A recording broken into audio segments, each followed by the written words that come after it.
Coach Miranda Minor, ang crypto coach na inyong maaasahan. Coach Miranda Minor, sa cryptocurrency kayo'y gagabayan. Coach Miranda Minor, hangarin na lahat ay matulungan. Pagmamahal at culture of malasakit sa kanya'y mararamdaman. Maraming salamat guys. I love you 3,000. Coach Miranda Minor, ang crypto coach na inyong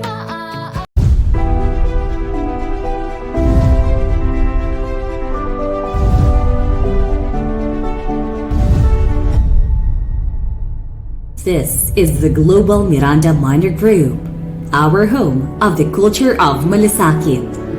This is the Global Miranda Minor Group, our home of the culture of Malasakit.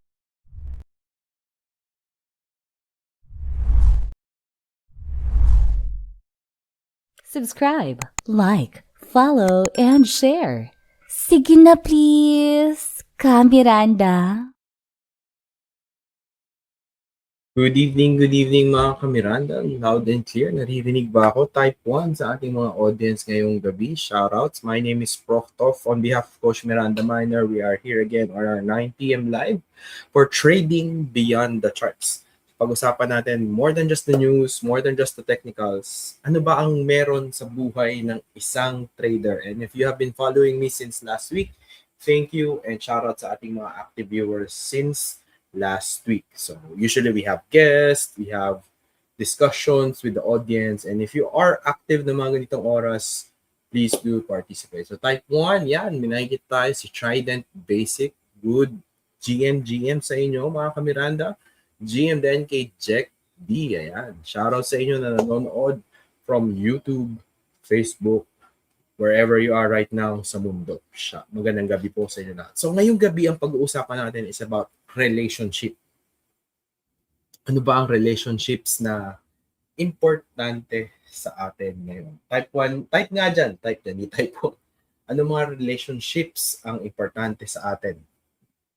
Example is family maybe or whatnot. Meron ding mga specifics na pinagdadaanan. Ano kasi mga relationships ba ang top of mind? Sige nga mga Miranda, ano ba ang importante para sa inyo? Let me start. Sige, type tayo ng isa. Ang isang relationship na importante is family. Lahat tayo, most of the time, we value family as Filipinos. Very unique yan sa culture natin. And the rest of the next few minutes will be a discussion about the important relationships na nare-revolve natin. Na related din medyo sa trading. So, sa mga nagta-type dyan, thank you. Yeah. So, for me, let's start with the relationship with money. So ano bang meron? Pagdating kasi dito, pag hindi natin alam ang relationship natin sa pera, we start with the problems na hindi natin masolusyonan. So if the problem is already there, we have to build awareness. Awareness. Sa mga nakikinig dyan, type awareness. Awareness is very important. Kung hindi mo alam na may problema, mas mahirap yun. Sabi nga nila, if the problem, stupid people don't know that they're stupid. Galing yun kay predictive history. Mahirap kasi tanggapin din sa sarili mo na may problema. So if you don't know that there's a money problem, okay lang yan, ganito lang talaga. Hindi naman lahat ng problema is negative. But sometimes we have to acknowledge the challenges, pwede pang improve. Agree? So kasama dyan is patterns. So kung tayo sa charting, may nakikita tayong trading patterns. Yes. Head and shoulders, reverse HNS, double top, triple top, double bottom, triple bottom, whatever pattern, pati sa ugali natin, meron mga patterns. And very important na may awareness tayo doon sa mga patterns na hindi nakakatulong sa atin, lalo na sa relationship natin with money. Paano yan, coach? Man, wala naman ng problema sa pera. Ba't ka nandito? Honestly, maraming tao may problema sa pera, pero hindi nila ina-acknowledge yung relationship nila sa pera. The problem with your relationship with money reflects on how money comes to you easily, accessibly, aside siyempre sa opportunities na ginagawa mo. So, siyempre, if maliit ang binigay sa'yo and you start growing the small things that you have, dun lalabas yan. Kasi kung may mga bagay na kailangan, pero hindi lang to simple math na kailangan mong i-take note lahat ng lumalabas at pumapasok sa'yo. It's also how you see yourself na dinadaanan ka ng pera. Are you a good steward of money? Tinatawag. So, creating better money habits, no? So, pag-usapan natin, pag may pera ka ba, ano ba ang usual ginagawa mo? A, gastos agad kasi deserve ko to. Healing my inner child. Na sino nga ganyan? B, itabi ko, baka maubos. Or C, pinapalago. Paano nga ba gagawin yung pagpapalago? Or D, ayaw kong tignan ng numbers. Ayaw kong tanggapin kung anong meron dyan. Basta may pera pumapasok, okay na yan. Think about it. Walang maling sagot. Ano yung money relationship mo? Gastos agad, itatabi ko, tago, papalaguin, or iiwasan mong isipin kung anong meron. Walang tamang maling sagot. Pero kung nakaka-relate ka and dumating yung sweldo, kakauwi mo lang, ngayon maulan ba, hindi pong deserve ko to, kailangan kong mag-grab, kailangan kong mas mabilis makauwi, kailangan ko mas mahabang tulog. Good day, then Kitart Fernandez, good evening, GM sa inyo. Yan. So anong money relationship nyo? Alin doon ang ginagawa nyo? Kasi it impacts kung ano yung pinaniniwalaan mo. Kasi when you go into trading, paano mo ba tinitignan ang pera? Paano mo tinitignan ang puhunan mo doon? It will impact your decisions, your emotions. Letting it sink in, yes. Your money relationship kasi is not just budgeting. Ano yung pinaniniwalaan, nararamdaman, at ano yung ginagawa mo. It starts here, sa naiisip natin, madating dito kung ano nararamdaman natin, hindi pong talagang kinakabog-dibdib mo. At the same time, ano yung ginagawa natin sa pera? Click, shop, buy, purchase, or gastos lang ng gastos. Those things. So, example ng money beliefs. Mahirap kitain ng pera. Yes, pinaghihirapan ng pera. That's a fact. Pero yung hirap kitain ng pera, pag yan ang financial belief mo sa buong buhay mo, if that becomes true always, mahirap talaga. Hindi natin questionin yung mga taong ganun yung kinaikutan nila. And yes, pinaghihirapan natin lahat siya. Meron talaga tayong iniikutan ng ecosystem sa pera. Money belief number 2. Masasama at greedy ang mayayaman. Ano ba definition ng mayayaman? Sino ba yung mga mayayaman na nakilala mo? Yun lang bang nakikita natin sa balita? Ang definition naman ng mayaman, pag yumaman ka talaga, lumalaking ulo mo, nagiging greedy ka. Or, mas kailangan ko ng marami para magsimula. Wala akong gagawin kasi wala pa akong puhunan, wala pa akong pwedeng gawin, wala pa akong pera. Yun ba ang nasa isip mo ngayon? So, those are some of the things na pinag-iisipan. Ano ba yung money habits mo? Clear? How we think about money and how we feel when money is involved. Ano bang ginagawa mo pag usapang pera? Kasi pag sa trading, nakikita mo lumalaki yung pera mo. Ano iniisip mo? Ano iniisip mo pag hindi mo pa nakukuha yung pera pero iniisip mo ng ginagastos, tinatabi, o natatakot kang mawala sa'yo. These are real emotions na pag hindi mo in-acknowledge when you do your trading, take it from mentors and someone like me rin who has experience in the market. Lalo na kay coach. Na pag-uusapan ng pagkakamali, kaya naitatama. That is why our patterns, behaviors are very important. Yung patterns, hindi lang yan sa income. Sabi nga nila, meron ng mga stories before, nakakapagtabi. So it depends on opportunities then and how you view money overall.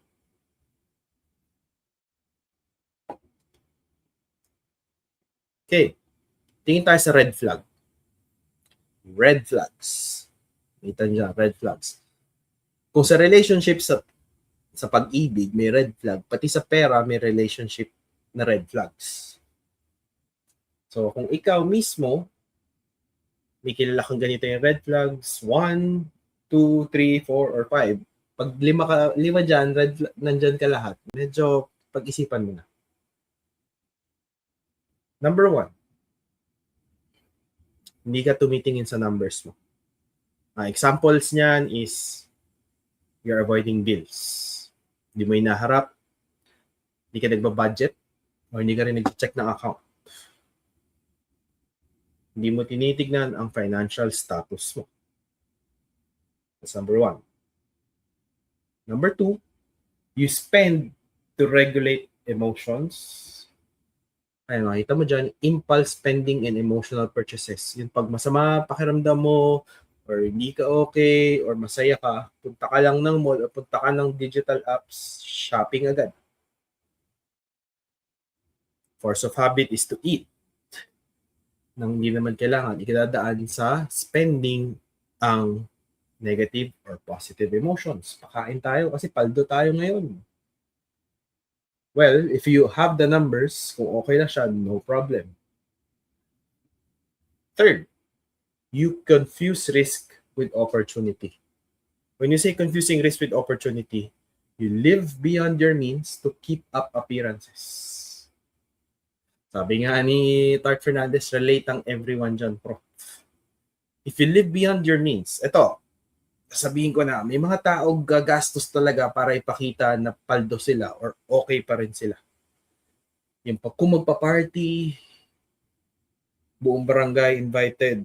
Ewan ko, depende kasi rin naman yan sa status ng pamilya. Or sabihin natin afford nila, pero hindi naman nila kailangan bonggaan, ginagamit pa rin nila yung pera para magpakita ng status sa buhay. We have to keep our appearances na tayo naghihirap, wala tayong pinagdadaanan, kahit pwede namang gamitin para mapalago. Now, iba yan, pag updated ka sa number 1, sa number 2, which is nagbabudget, may account checking, may crisis ngayon. Ilang buwan, pwedeng wala kang trabaho or ilang taon. Kung may sagot ka dyan sa comment section, i-type mo na. Kasi syempre, ilang tao lang ang nakakapagtabi. Kunyari, next month, pwedeng hindi ako magtrabaho. Abot ako dyan. If you have savings na kayang cover ang overhead cost mo for months or even years, no problem. You have your investments na tumatakbo. Hindi investment lang na hindi mo pwedeng withdrawin. Liquid. Dapat cash. Hawak mo. Cash is king nga. Eh kung hindi naman palalabas sa'yo, kahit nasa app mo yan or nasa digital banking mo. Yeah? Pang-apat. Yung kanina, nagpapakita sa madla ng financial status. Yung pang-apat, nagtatago. May mga sikreto. Yung may mga utang, pero di nagbabayad, or quote-unquote, nagpo-flaunt pa rin na may travel, pero meron mga hindi tinatakbo ang bayarin. Those are things na iniiwasan sana natin. Yung iba, mas matapang pa dun sa naniningil. Yeah? Yeah? Sino ang nakaalala ng mga ganyan? So, ayaw natin balikan usually, dahil usually masalimuot na mga alaala natin. Yung mga debts na nakatago sa asawa natin, or para to healing your inner child, sa family, or whatever, may pinasukang ka-investment na nawala, etc. or purchases na hindi mo sinasabi. Ang pinakamalupit niyan, pag related sa trading, sinong unang nakakaalam pag may talo ka sa trade? Or babayaran mo na lang inawala para wala silang masabi? Tama, nakaka-iriti na maningil, ikaw na nahihiya. Ah! Shout out talaga, no? Lahat tayo may pinagdadaanan. Pwede tayong mabait, pwedeng utang, pwedeng bigay, pwedeng humindi. Sabi nga sa akin ng isang mentor ko sa finance, baka kilala nyo rin siya, one of our good friends, si Coach Chinkitan, si Coach Iponario, no? Kung magpapautang ka at hindi pa siya nakakapagbayad, umuutang na ulit, mag-isip-isip ka muna. Anong sagot? Pag mahirap humindi, tapusin muna natin yung nauna. Tsaka natin simulan yung next. Baga, one transaction is different from the other. Similar sa trades. Kaya mo bang i-separate yung trade mo na talo versus yung existing trade mo? That's why revenge trading is a problem. Kasi pag nagte-trade ka, iniisip mo, lahat connected. May talo ko last week, kailangan ko bawiin yan. Hindi naman lahat ng bagay kailangan mo bawiin kasi each trade is independent of each other. Yes, negative ang port size mo. Pero yung trade mo ba ngayon, related ba siya doon sa talo mo? Dapat hindi. It should be your setup na natin tao. So, kung hindi ka man nagte-trade, okay, it's fine. We go to number 5, which is the most important. No? So, recap natin yung 1 to 5. Number 1, red flags, no? Money red flags. Ayaw mo tingnan ng financial numbers mo. Hindi ka nagtatrack ng debt, hindi ka nagtatrack ng bills.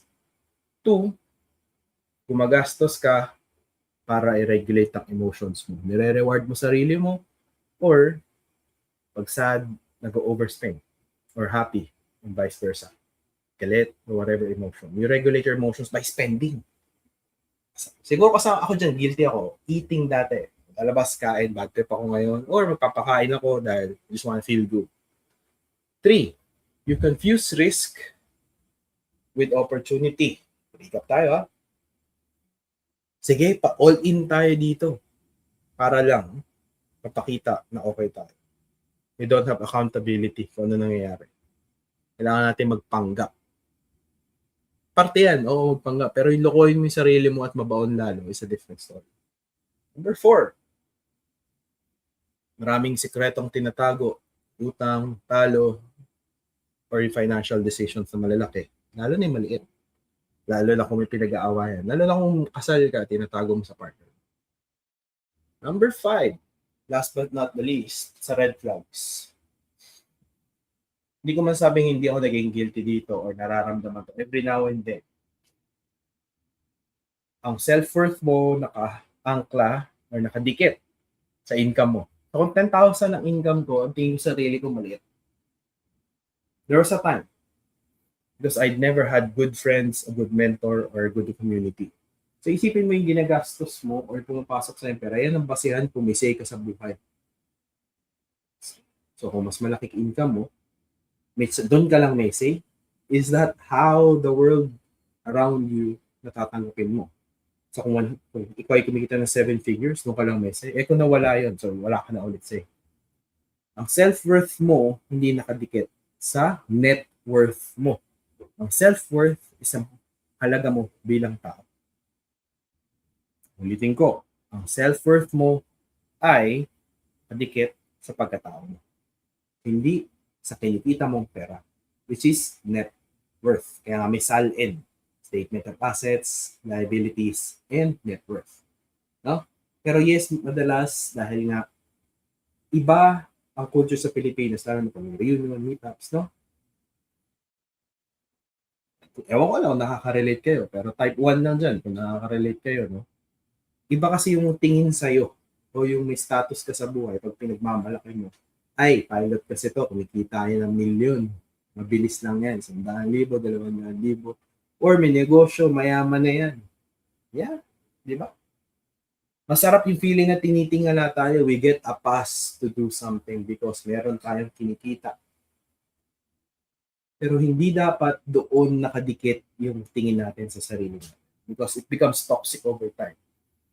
And ikaw din, you get trapped sa utak mo na, ito pala yung pera. Lumalaki yung ulo mo. Yeah? Gets yan? So, syempre, usapan na natin yung red flags. Let's proceed to healthy, yung mga green flag. Healthy money relationships. Ano ba yung mga yan? 1, alam mo kung saan pupunta pera mo. Kaya nga tayo, as traders, ano yung bilin sa atin? Ano yung bilin sa atin? Mag-trading journal.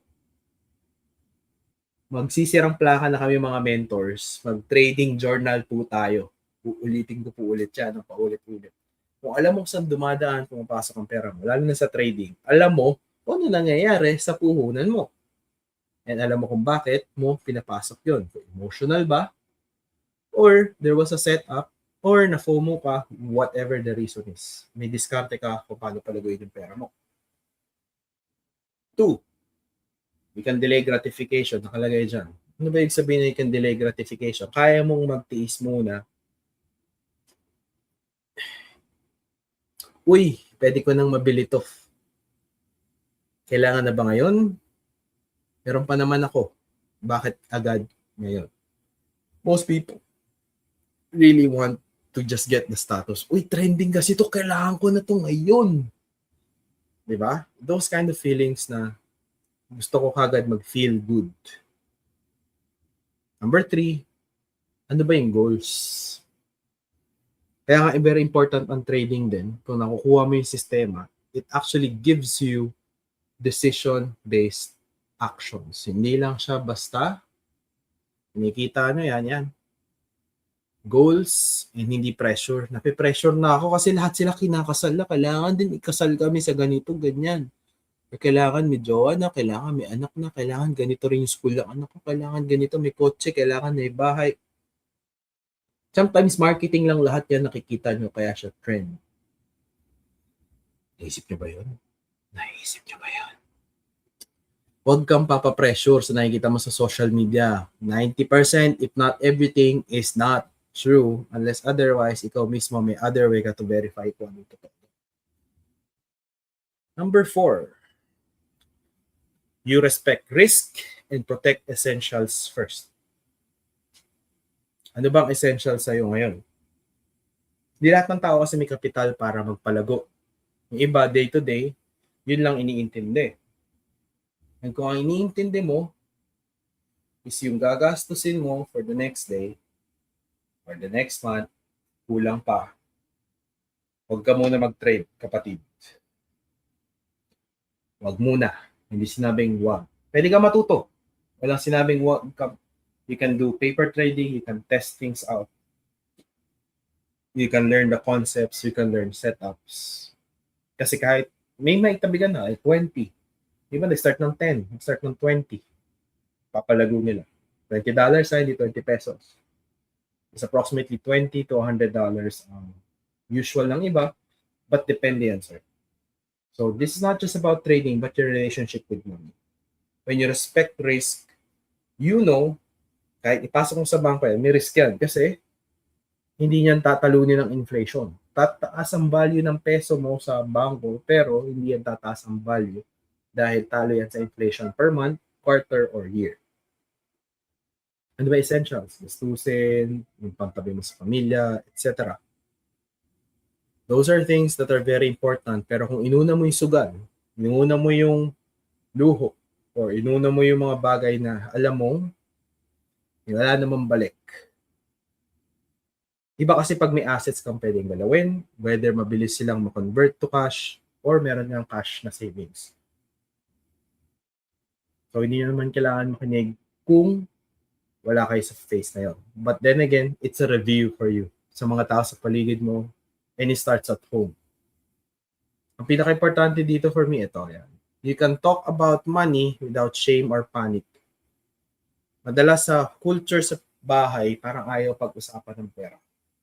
Kung ayaw pag-usapan ng pera, kailan dapat pinag-uusapan ng pera? So, hindi pinag-uusapan yung paano dapat gawin to. Parang napaka-tabu most of the time. Kaya nga yung financial literacy natin mababa. We don't talk about investing. We don't talk about opportunities, business venture.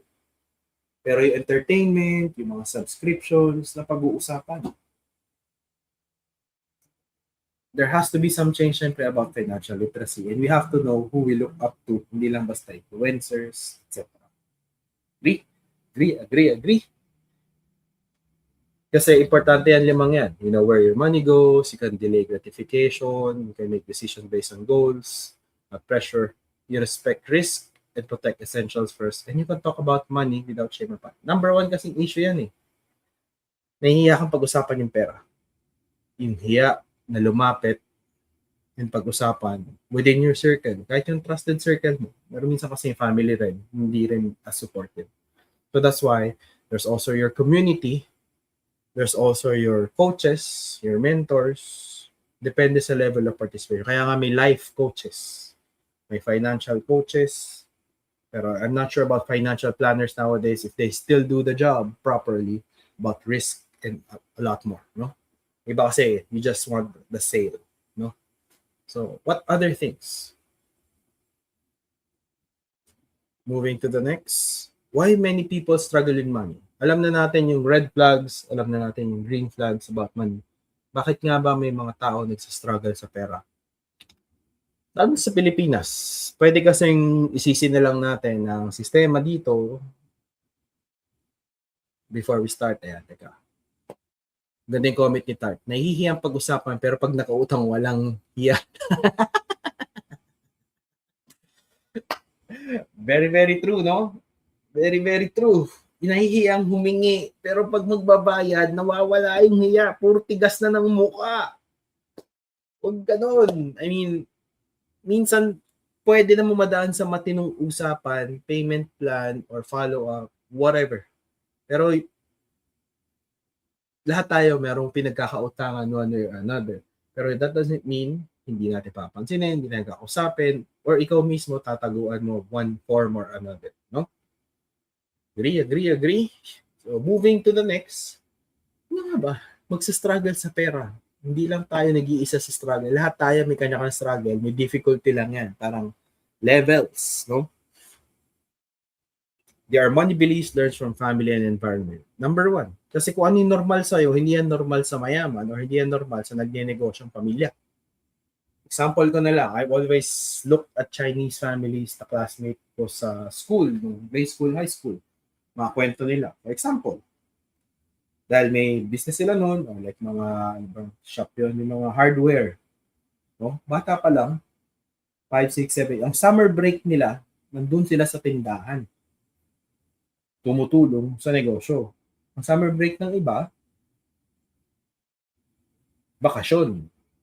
Long weekend, outing with family. Sila, tinuturo na kung paano manahin yung negosyo. Sometimes, they treat it as toxic. Pero, if there's money, beliefs na tinuturo sa'yo, as you go along, it's strategic or whatnot. Nandun yun.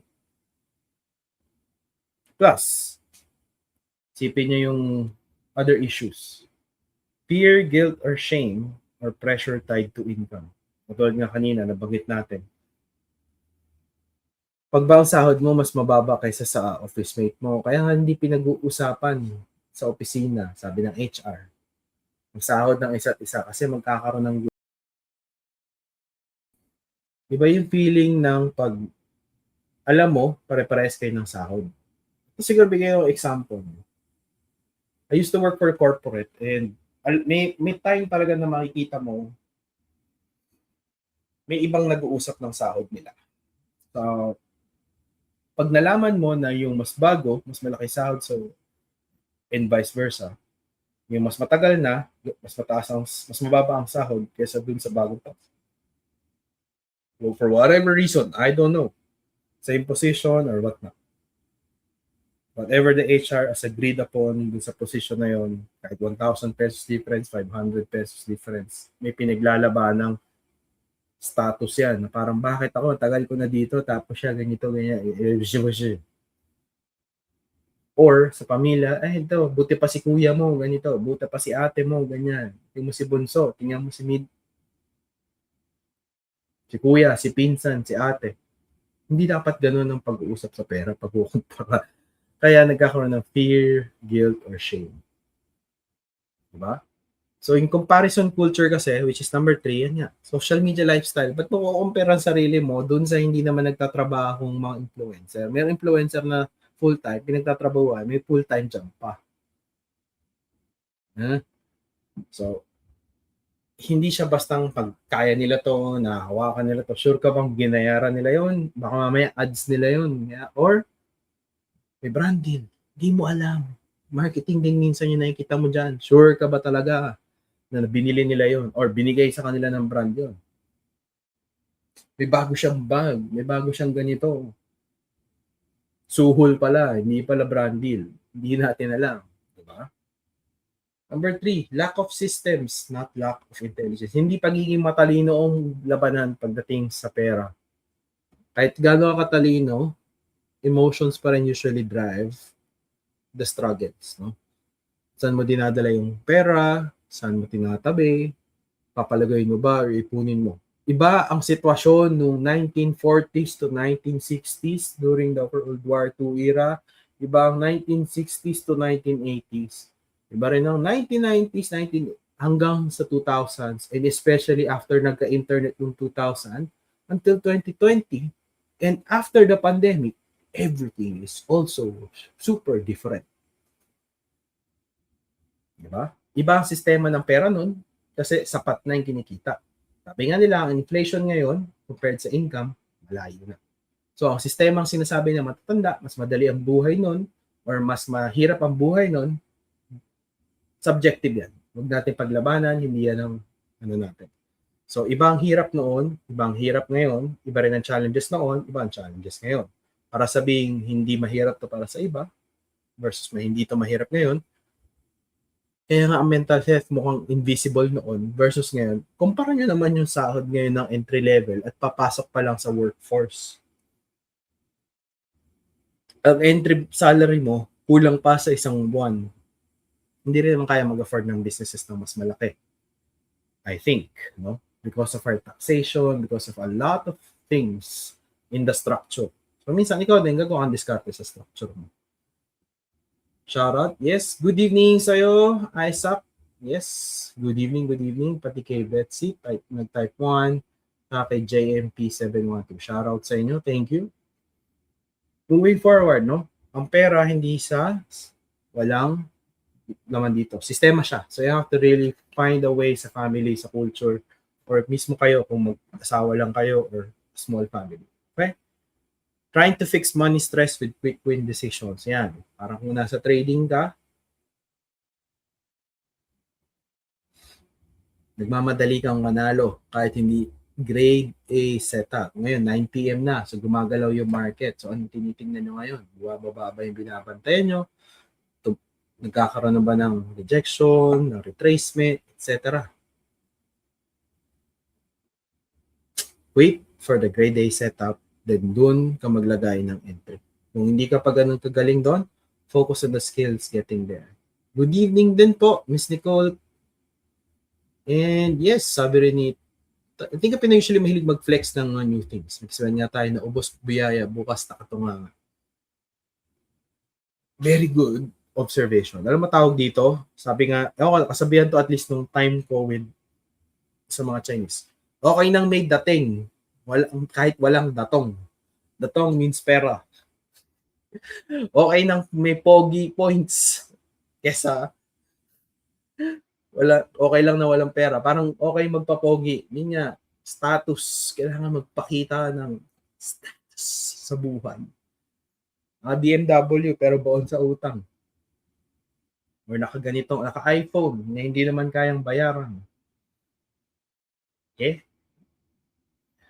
Hindi lang siya, I think, no? Sobrang na-ingrain din sa culture kasi natin yan. Mas naniniwala tayo dun sa mukhang may pera kaysa dun sa talaga may pera na nagtitipid.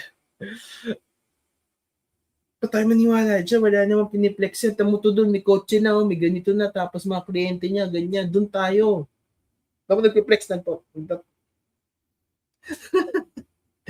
O si Jack D. Puro dating, wala naman datong. Wag na. Well, kasi pag low-key ka rin naman masyado, hindi ka rin naman pagkakatiwalaan. So bakit? Anong proof mo? Hahanapan ka ng proof. Sino ka ba? May narating ka na ba? Wala ka pang first million mo, tapos ikaw nagko-coach. Wala ka pang 60 years old, life coach. Dude. May mga bagay na hindi nadadaan lang sa edad, sa kinikita. So, yung metrics natin dyan, medyo kailangan natin baguhin. But yeah, hindi mo mabibigay ang pruweba kahit unlimited ang proof bigay mo sa isang taong naghahanap ng pruweba, pero naniniwala naman sa mga taong hindi naman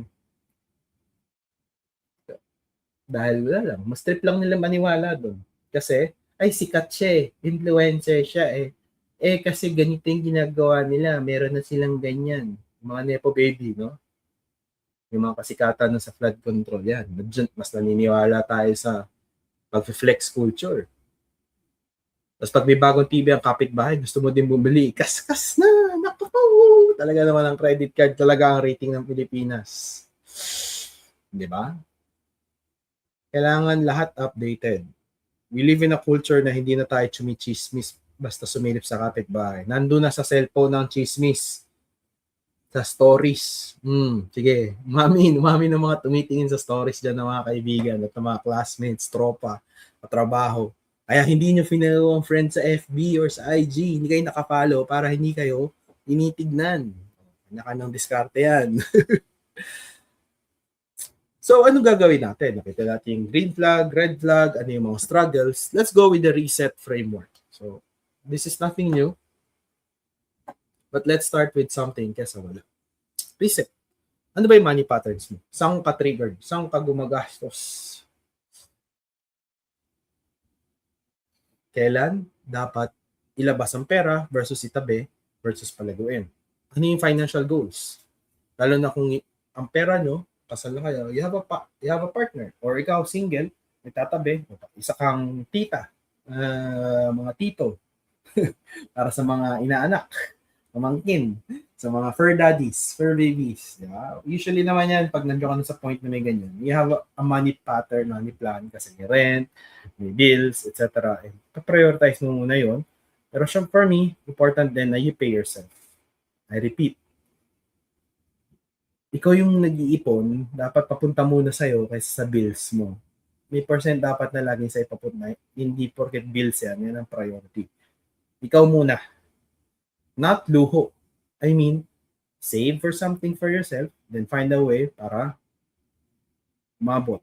Find a way is easy to say. Sinasabi ko na ngayon sa panahon ngayon. Kahit ako, I have my personal challenges in what I want to accomplish. E, examine your triggers and habits. Tuwing party, tuwing nag-iikot sa mall, tuwing kailan ba nangyayari yung gastos?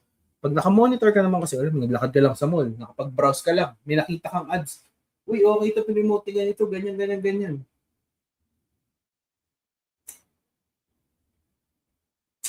Add to basket, add to cart, purchase agad. So, ano yung mga pwede? Pwedeng iba, tinatanggal nila yung alert talaga na para hindi mo naririnig. Yung iba nagugulat ako, parang normal lang sa phone nila yung alert nung app na yun. Yung parang, kaching! Kung trigger yan sa'yo para gumastos, kaya ka nagkukulang. Unless otherwise you do buy and sell. Pero I don't do buy and sell pag bumili ka sa online shopping. Bumamanap ka sa supplier mismo. But yeah, unless yun yung discarte mo, I don't judge. Third, set clear financial boundaries and priorities. Ano ba yung priority nyo muna? Ikaw mismo. Kasi iba yung goals, money goals with relatives, money goals with your partner, money goals with sarili mo. Kailan mo gusto marating? Yun yung pinakasimple doon. Educate yourself on basics and risk. Financial basics. Paano mo ba masasabing aware ka na sa basics? Anong progression mo? Huwag mo i-compare ang ipon mo sa ipon ng may trabaho 6 digits. Siguro yung una kong sasabihin sa inyo, hindi lahat ng comparison is tama. Kasi kung ikaw mismo, compare mo yung sarili mo dun sa kumikita na malaki, okay lang ba 10 years na akong trabaho, 10K, 20K lang tabi ko? Yung iba nga wala. Iba yung pinagdadaanan mong challenge. Compare mo to from your year 0, not with someone else's year 0 or year 10. Iba ang flex ng iba. Iba nag-flex lang yun. Sure ka ba talagang pera nila yun? Baka mamaya diniposit lang yun doon. Dumaan lang sa kanila. Hindi mo alam. Kaya nga minsan ang flex culture, hindi natin sure kung alin ang totoo versus makitang tao lang. Diba? Track progress consistently. Parang sa trading journal natin, if you're doing trading, clear naman sa atin to na you do trading, you do your capital, as long as it grows. Ano inflation per month? Lagay na natin sa 10%. So kung yung $100 mo naging 110 ng isang buwan, panalo ka na doon. Kahit paano kasi between 2 to 8% ang inflation. Tumaas ka na ng 10. Next month ulit, 10% na 110, 11. 121 ka na next month. Gawin mo yan for 12 months. Magkano yun? Small wins are still wins. Kung ang goal mo is hindi galawin yung capital, palaguin, good. Kasi the bigger capital, better.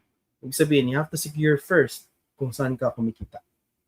Meaning consistent, if ever mawala, you have a backup plan.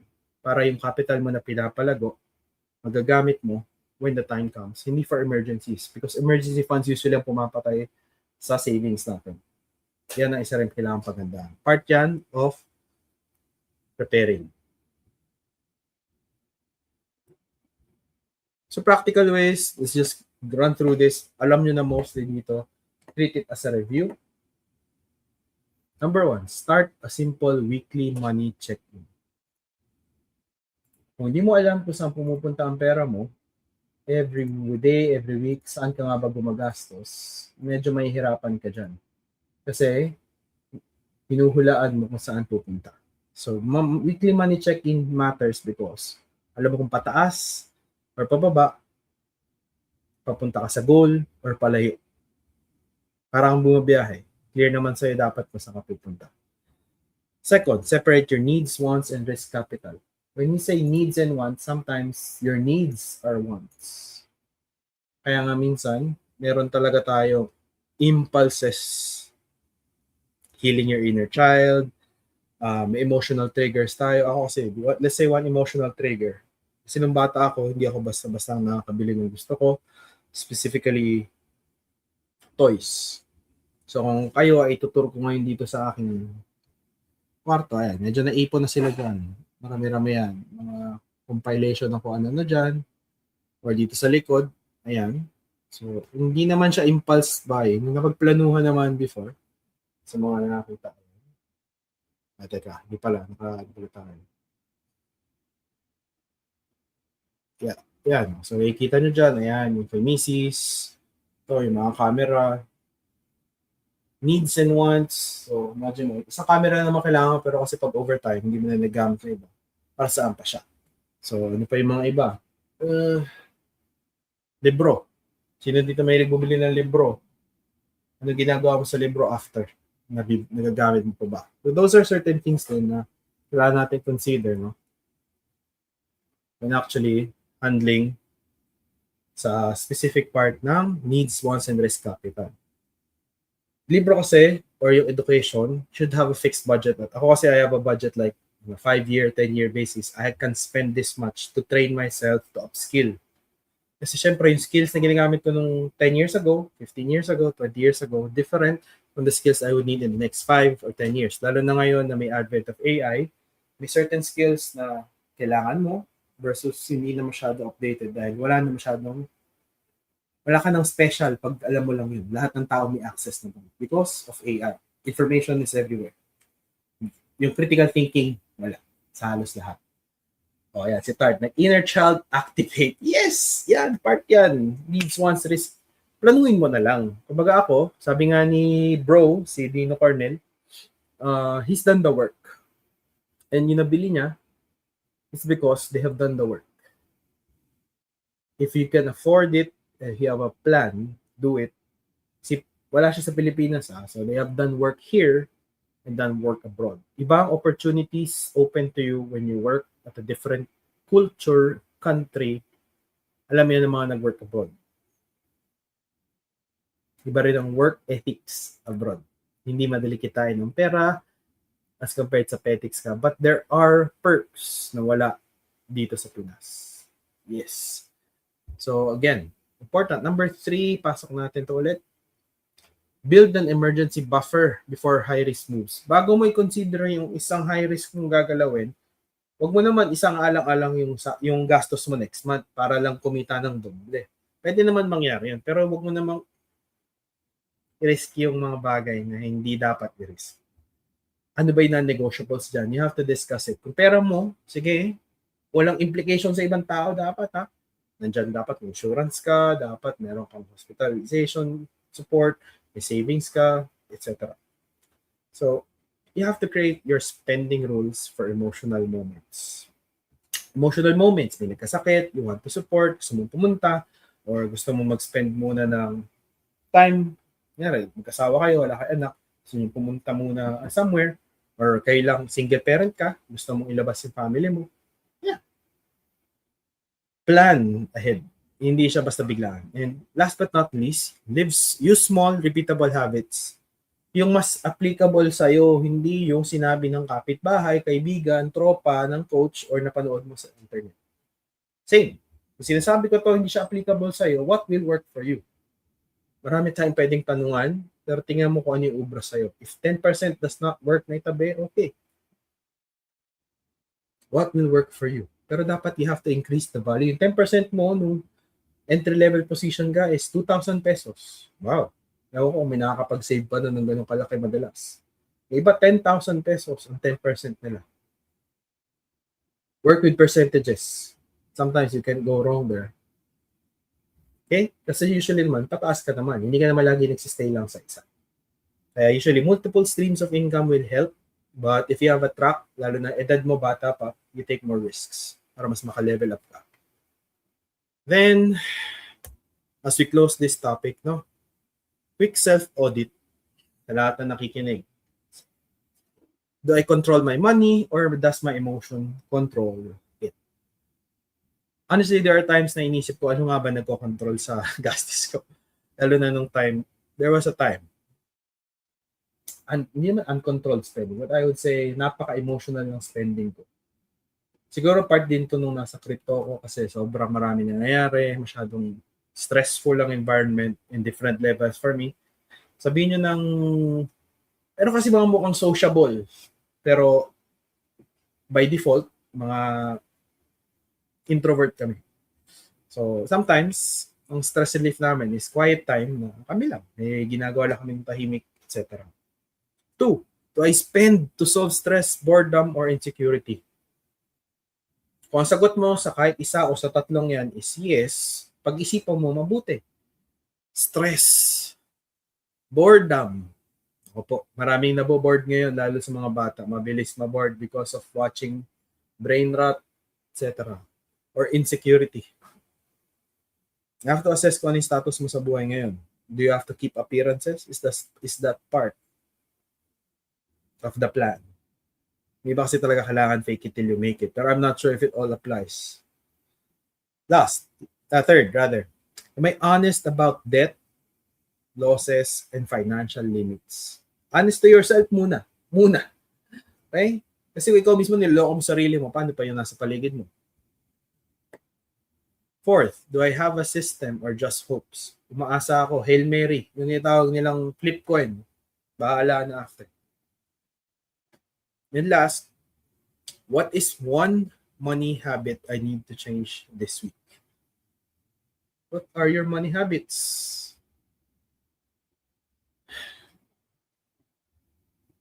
Start with one. Hindi kailangan lahat baguhin. I have to learn. Ako, pinakauna kong natutunan at in-apply ko sa sarili ko nung nag-start na ako nag-work around 20 to 25 years old ako noon. I need to learn how to save or, as they call it, pay myself first before the bills. Hindi kasi uubra na parang nagtatrabaho ko para magbayad ng bills. Hindi siya nakakatawang buhay. Pero most people, or a lot, doon umiikot yung pera. You have to find a way to stop the system na puro bills lang ang priority. You have to find somehow. And if you found the community, you found the people na pwede mo pagkatiwalaan to help discuss these things, to learn more about it, exposed to the market, because syempre, nag-widen dapat ang ating pananaw sa buhay, hindi lang po ano yung nakapaligid. May internet na. Kung internet, hindi filtered, at kung saan-saan tayo nakikinig, that's a concern, that's a challenge. And you have to ask, kung meron yung taong nandun sa buhay na gusto mo, anong ginagawa nila kaya sila nakarating doon? Again, my name is Prof. Toff. On behalf of Coach Miranda Miner, salamat po sa lahat na kinig ngayon tonight sa ating short session about your relationship with money. So mga kamiranda, if ever may mga tanong kayo, may mga suggestions kayo na gusto natin pag-usapan for this overall natin, let's talk about it. importante kasi with the community, we check in with you then. For those in the beginner, advanced, or intermediate, and those na talagang may ine-explore pa. So we can better help you and provide value the same way you value us dito sa JMMG community. Because the world is changing so fast, hindi natin laging kailangan maghabol. We all have to just stand together and work as a community. I hope that helps. Good night. Stay safe. Malakas ang ulan ngayon sa Metro Manila. Dito sa Bulacan, malakas din po ang ulan. Hopefully, everyone is dry and safe ngayong gabi. Shoutout po sa ating mga kapamilya, kapuso. May humabol, si Piu Piu. Shoutout po sa iyo, bossing. Yan. So, look forward sa ating mga sessions in the coming days and next week. No?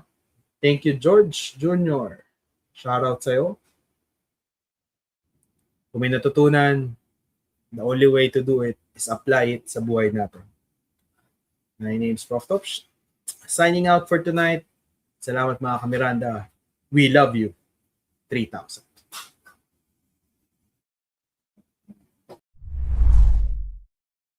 Subscribe, like, follow, and share. Sige na please, Kamiranda.